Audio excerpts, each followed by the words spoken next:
Students are helping to expand a school's garden. Initially, the garden has length 5 and width 4, as shown.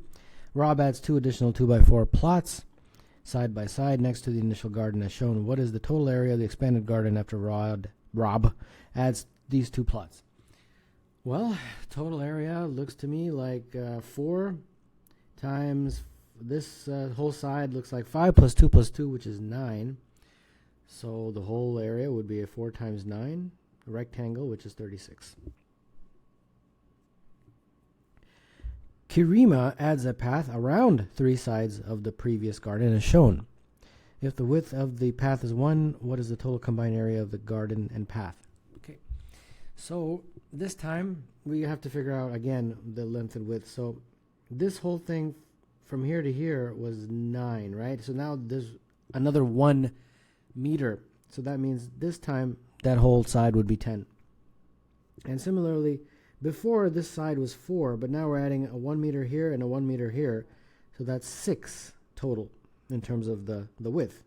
So therefore the area would be 6 times 10 now, which is 60. Noah adds n additional 2x4 plots to the previous version of the garden, and then continues the 1 meter wide path so that it surrounds the entire garden as shown.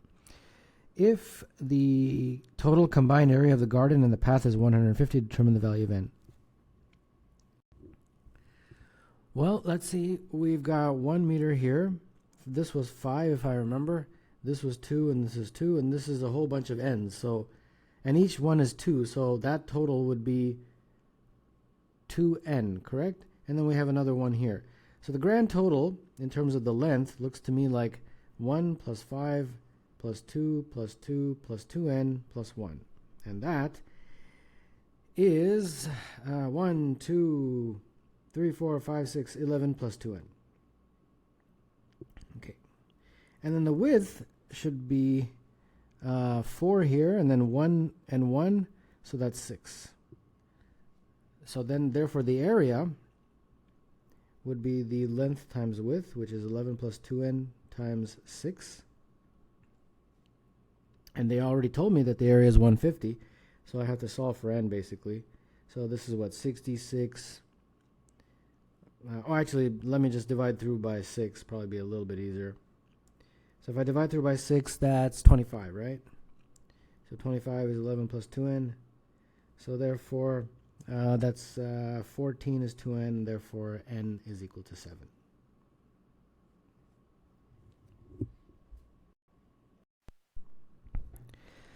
When a point xy is rotated 90 degrees clockwise about the origin, the resulting coordinates are y minus x.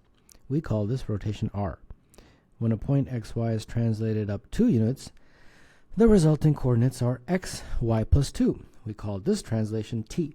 For example, beginning with the point 8, negative 2, and applying r, then t, the resulting coordinates are negative 2, negative 6, as shown. Beginning with the coordinates 5, 11, and applying r and t, what are the resulting coordinates?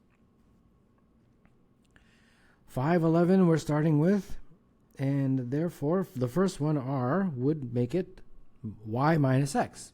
And in this case, that would be 11 minus 5. Then we're going to apply t, and t would basically make it x, y plus 2. So in this case, it would be 11, and minus 5 plus 2, which is minus 3. So 11 minus 3 is the end coordinate, resulting coordinate. Part B, beginning with the point minus 3, 7, when r is applied 5 times, what is the resulting coordinate? Okay, minus 3, 7, and we're doing r 5 times, right? So the first r, remember, it's going to be this guy right here, y minus x. So that's going to be 7, 3. Do r again. And when you do, you get 3 minus 7. Do r again. And when you do, you get minus 7 minus 3. Do r again. Minus 3, 7. And then how many have I done? 1, 2, 3. I got to do one more time, right? Then that would be 7, 3. Okay, so I'm assuming that is the final, yeah, that's the result. End result. Consider the following sequence of transformations: r, then r again, then t. Beginning with the point 9, 1, the sequence RRT is repeated a total of 11 times to determine the resulting coordinates. So starting with R1, and we're going R, R, T. Okay, so that'd be 1, -9, -9, -1, -9, 1. So this is the resulting after just the one of those. We have to do it 11 times. Oh boy. I'm hoping there's going to be some pattern, because 11 times is kind of time consuming. So let's do it RRT again.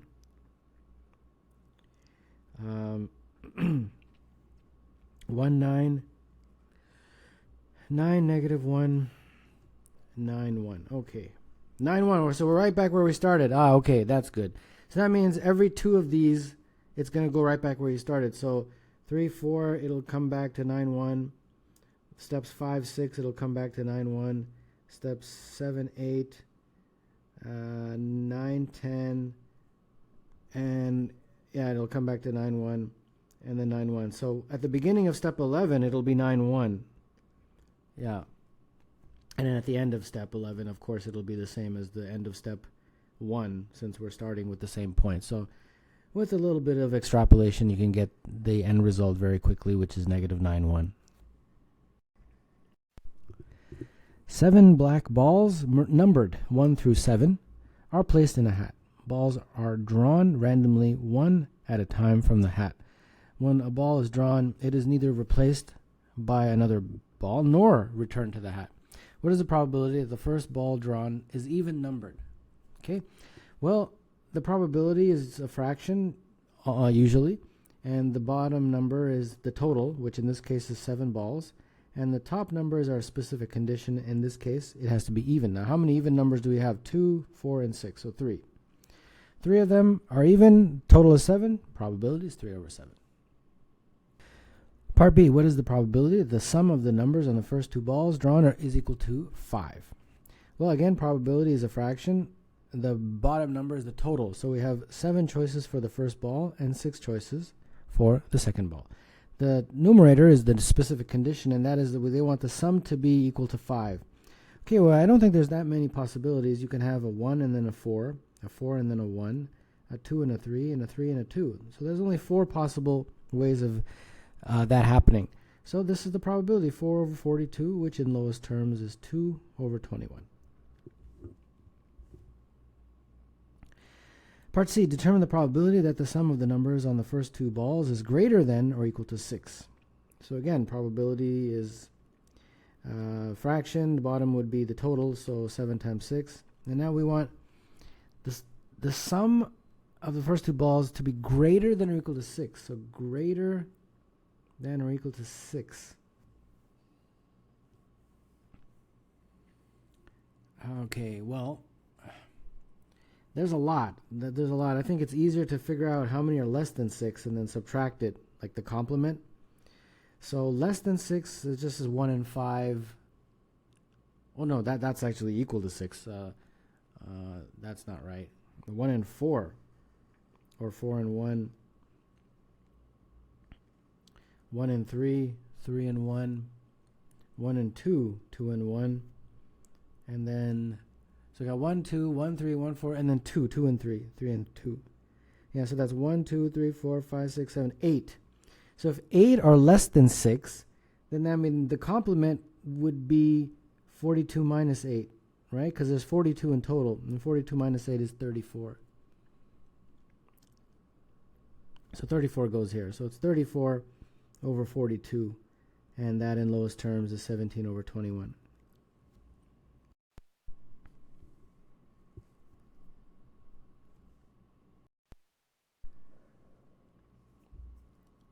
An 8th ball is added to the hat. The 8th ball is gold, and it is numbered with an integer k, where k is between 1 and 7 inclusive. The probability that the sum of the numbers on the first 2 balls drawn is greater than or equal to 7 is 3 over 4. Determine the value of k.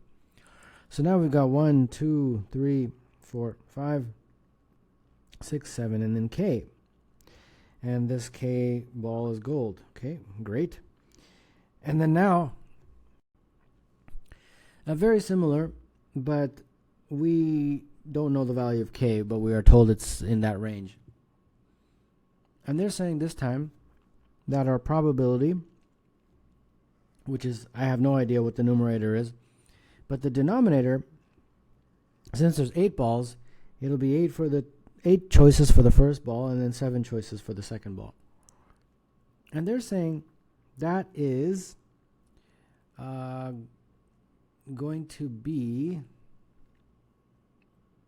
greater than or equal to 7 is equal to 3 over 4. Okay, so this probability here is the probability that the first 2 balls, whatever they are, the sum is greater than or equal to 7. Okay, I got it. So that means x over 56 is 3 over 4. And then 3 over 4, let me get it in terms of 56. So multiply top and bottom by 14, right? So if I multiply top and bottom by 14, I will get 42 over 56.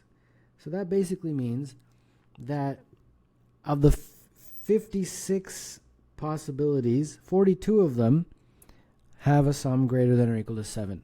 Okay, now 42 is a lot. So that 42 is this guy here, but the complement, which would be 56 minus 42, which is 14, would be the sum is less than 7. And that's actually a little bit easier to work with since there's less of them. So let's work with that 14. Okay, so probability that sum is less than 7. So the sum, the smallest sum is what? Smallest sum I think is 3. So 3, 4, 5, and 6, right? Those are the only sums that would be less than 7. So sum of 3 would be a 1-2 situation or a 2-1. Sum of 4 is a 1-3 situation or 3-1.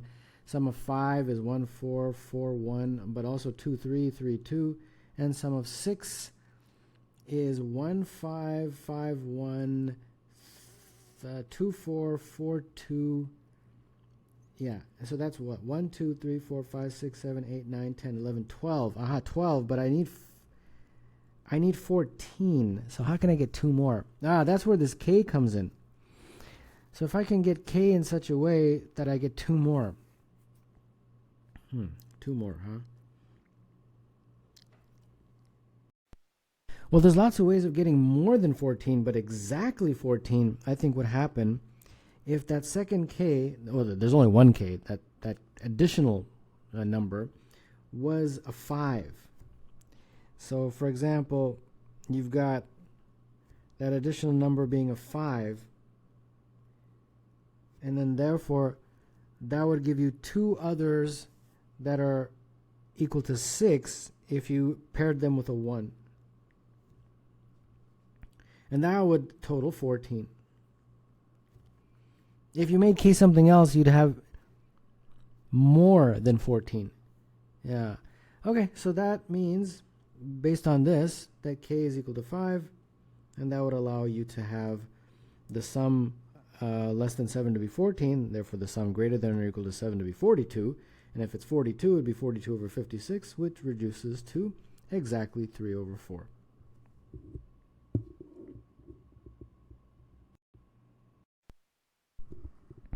In a 3 by n rectangular grid, 2 cells are neighbors if they share an edge. A 3 by n Griffin grid is a 3 by n grid with n greater than or equal to 2 having the following properties. Each cell contains 1 or -1, and the number in each cell is equal to the product of the numbers in all the cells that are neighbors. Example of a 3 by 2 Griffin grid is shown. Fill in the empty cells of a 3 by 5 grid so that it is a Griffin grid. All right, well, let's see here. We have 1 or -1. Those are our only choices. So we have to figure out, is it 1 or -1? So let's see. For the first one, this square right here, what goes inside has to be the product of the numbers in its neighbors. So this is the first neighbor, and this is the second neighbor. Somehow managed to make this fit. Okay, let's see here. -1.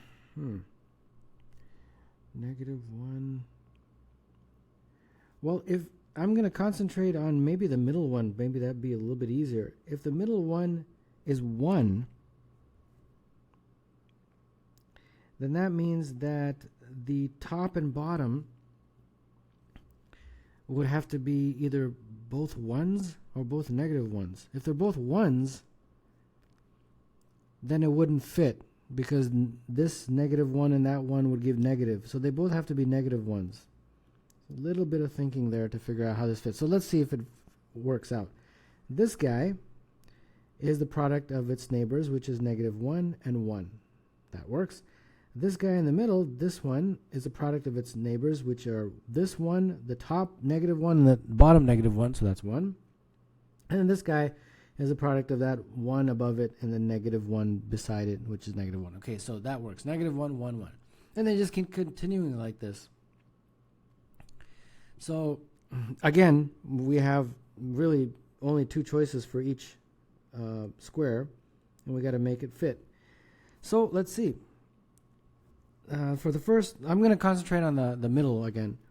If the middle, again, is 1, then it would work if this is -1 and this is -1. Or, hold on one second. Let me see. If the middle is 1, it would work if we have a -1.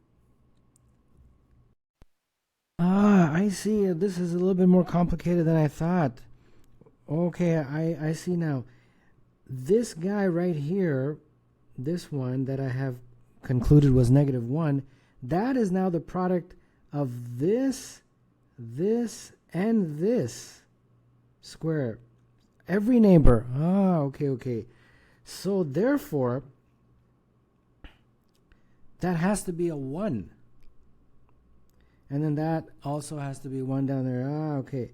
See, initially when we're looking at neighbors, the number of neighbors was smaller, but now the number of neighbors is increasing. Okay, all right. So let's do this again. We're almost done this thing. A little bit time consuming, but that's just because we're experimenting with it.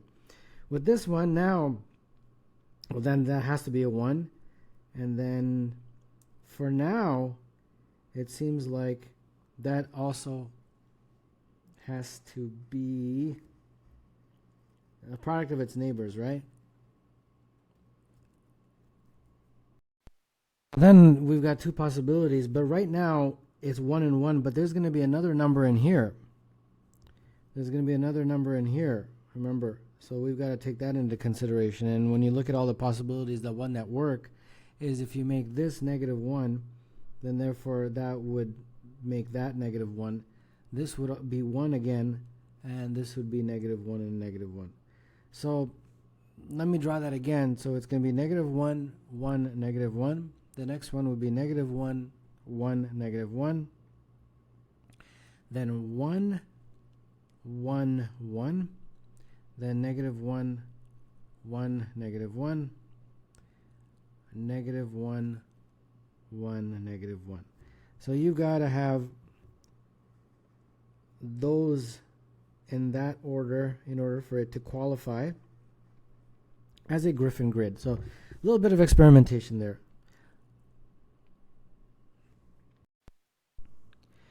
Determine the total number of 3 by 5 Griffin grids. Okay, so this one I guess was one of them, obviously, and the reason I think there's more than one is because this one we just started with -1, 1, -1, right?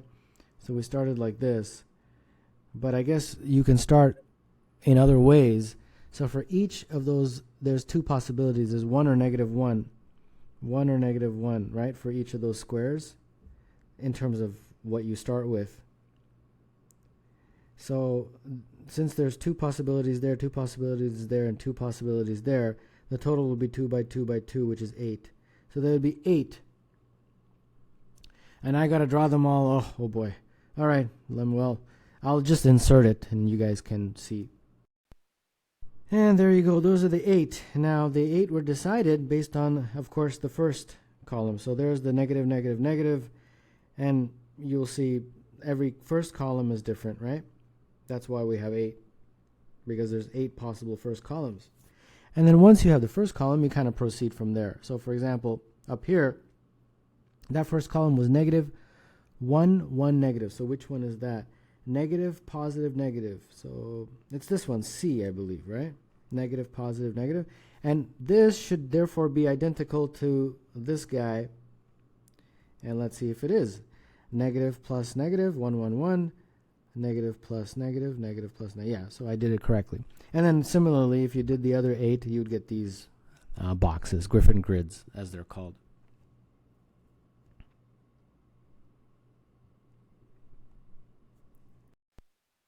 Let S be the sum of the numbers of 3 by n Griffin grids for n between 2 and 2024 inclusive. Determine the value of S.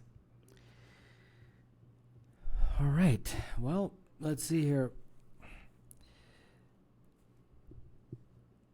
Where do I even begin with this? Okay, so what we're going to do is we're going to use these grids up here, these ones. These are all 3 by 5s, right? Yeah, 3 by 5. And we're going to use these 3 by 5 grids and sort of extend them. So we will extend each of these grids that I have listed, these 8 grids, and notice what happens in the 6th column. So let's see. So I repeat, if we extend each grid from part B, notice that the 6th column is always going to be 1, 1, 1. So here's the insertion. And as you can see, that 6th column, I've only done it, they've only shown it for the A through B, but it's similar for the other ones. You'll see that 6th column is 1, 1, 1, which is denoted as plus, plus, plus. So then we extend again. Extend, we're trying to get some sort of an idea. Extend another column. So this time, 7th column. And when you do the 7th column, of course, now it's a little bit different. It's not the same. Now let's analyze what has happened. When you extend a 7th column, you'll see that for A, B, and C, those 3 grids, this A, this B, and this C, that the 7th column is the same as the 1st column. You will see here, negative, negative, negative, same as the 1st. See here, positive, negative, positive, same as that one. And for C, negative, positive, negative, which is the same as the 1st column, negative, positive, negative. Okay, so that's for ABC. For D, E, those 2 guys, you'll see that the 7th column is the vertical reflection of the 1st column. So for example, this one is negative, negative, plus. This one is plus, negative, negative. This is negative, positive, positive. This is positive, positive, negative. Basically the vertical reflection. You got it? Okay, so we have to make some sort of a conclusion, right? And that is also going to be the same situation for F and G as well. And then H, if you remember, H was just all 1s. So that's just the entire grid, no matter what the value of n is going to just be all 1s. So that's a little bit different. We'll talk about that a little bit later. So now we have to take this extrapolation that we did and see, okay, when I do that, when I keep extending it by column after column, how many Griffin grids do I get? Now that we've extrapolated to 7 columns, we have to now look at it and say, when does it behave as a Griffin grid? And wherever it behaves as a Griffin grid, we have placed a Y, I guess meaning yes. So for ABC, it looks like every 6th, since it repeats after the 6th grid, it looks like every 6 columns, there's 2 Griffin grids, and then it just repeats exactly the same way. For D and E, and then F and G, which are not listed, but D and E, F and G would have a system where you only have 1 Griffin grid every 6th, because then what happens is you get sort of this 7th column that is a vertical reflection, And that vertical reflection would basically behave in a very similar way. So for example, this negative plus plus would then be behaving like this negative plus plus, which is G. So then it would basically become a G type situation. And then this one here, which is negative negative plus, would behave like an F, negative negative plus, and it would start to behave like an F. And in both, and all of those D, E, F, and G, since they all behave in the same way, they all have just one Griffin grid with regard to the first 6 columns. So now we have to look at the whole thing from n between 2 and 2024. Okay. Well, first of all, 2024, is it divisible by 6 evenly? And the answer is no. It's actually 337 with a remainder of 2. So for there's 337 groups of 7, there's 337 groups of 6 columns. And for each of those 6 columns, there will be 2 Griffin grids. So there's 337 times 2 Griffin grids for each of A, B, and C, because those guys behave the same. They behave like that. So that's there. And then also, when we get to, what happens when we get to the very end? For example, for example, if we took A and we extended it, what I've drawn is 7, right? So 1, 2, 3, 4, 5, 6, 7. 1, 2, 3, 4, 5. So the Griffin grid is here, and the Griffin grid is here. But if I extended this, if I keep going to the full 2024, eventually we'd have a situation where we had finished a group of 6. So let's see here. So let's just draw in 6 like that. And then this remainder 2 would add 2 more. Now what's interesting is that we can extrapolate this very easily. Remember, in any group of 6, the second one and the 5th one are the Griffin grids, correct? The second one and the 5th one. And then you have the group of 6 ending. And then after the group of 6 ends, you start the next one. And the next one, the second one, would be a Griffin grid. So that means if you extrapolated 2024, you'd have 1 extra Griffin grid. Got it?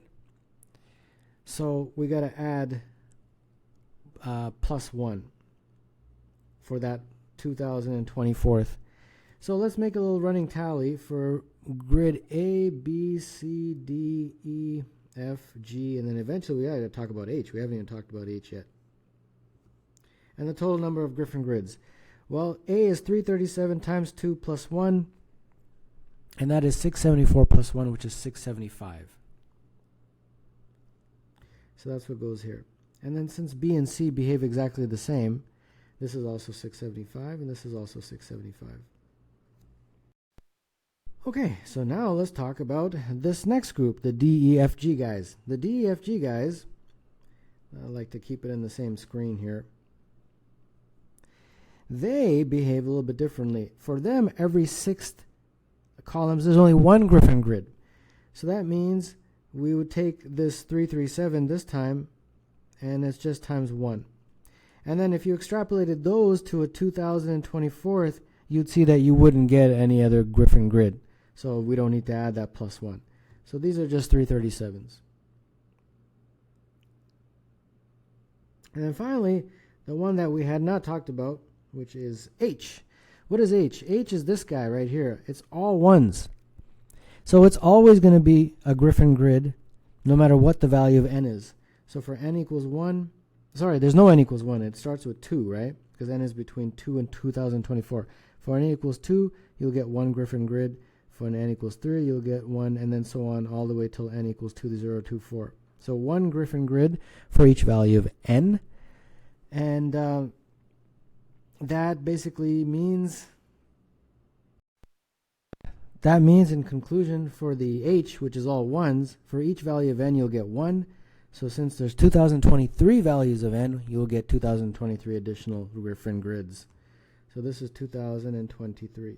So the grand total, you'd add all these guys up, and when you do, you get 5396.